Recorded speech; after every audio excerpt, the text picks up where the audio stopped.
Trends in the periodic table. The periodic table consists of 7 rows called periods going across and 18 columns called groups going down. The elements in the periodic table are arranged according to their atomic number, which is the number of protons in their nucleus. So, what do the period and the group show? Well, the period shows the element's electron shell that is being filled. For example, sodium, Na, in period 3 group 1, has the electronic configuration 281, whereas chlorine, Cl, also in period 3 but in group 17, has the electronic configuration 287. In both cases, it is the third shell that is being filled. Can you see a connection between the group an element is in and the number of electrons in its outer shell? Note that if the group has 2 numbers, we take the second number. Pause the video while you think. The group an element is in gives the number of electrons in the outer shell of an atom of that element. Now, pause the video again and write the electronic configuration for carbon, atomic number 6, period 2, and group 14. The electronic configuration for carbon is 2,4. Did you get it right? Chemical reactions are to do with the movement of electrons. So, as all elements in a particular group have the same number of outer shell electrons, they have similar chemical properties. Let's take a look at the trends across the periods. Periodicity is the trend in properties across each period. Let's go from left to right across a period. What do you notice?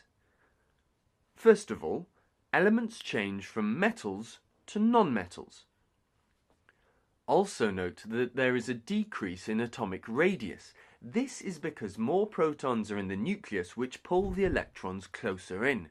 There is also an increase in first ionization energy, which is the energy needed to remove the outermost electron, and an increase in electronegativity, which means the attraction of a bonded atom for the pair of electrons in a covalent bond.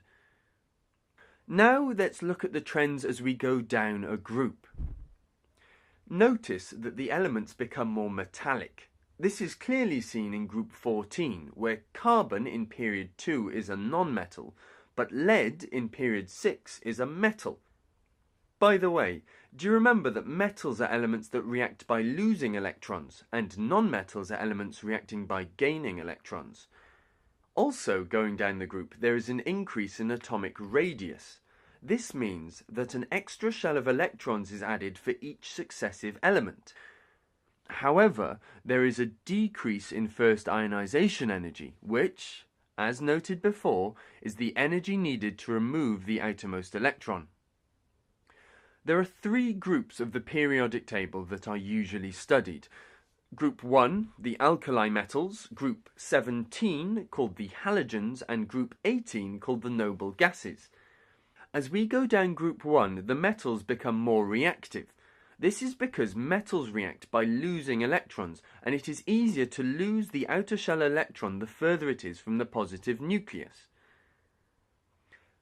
As we go down Group 17, the nonmetals become less reactive, because nonmetals react by gaining electrons, and the fewer shells, the greater attraction for the incoming electron.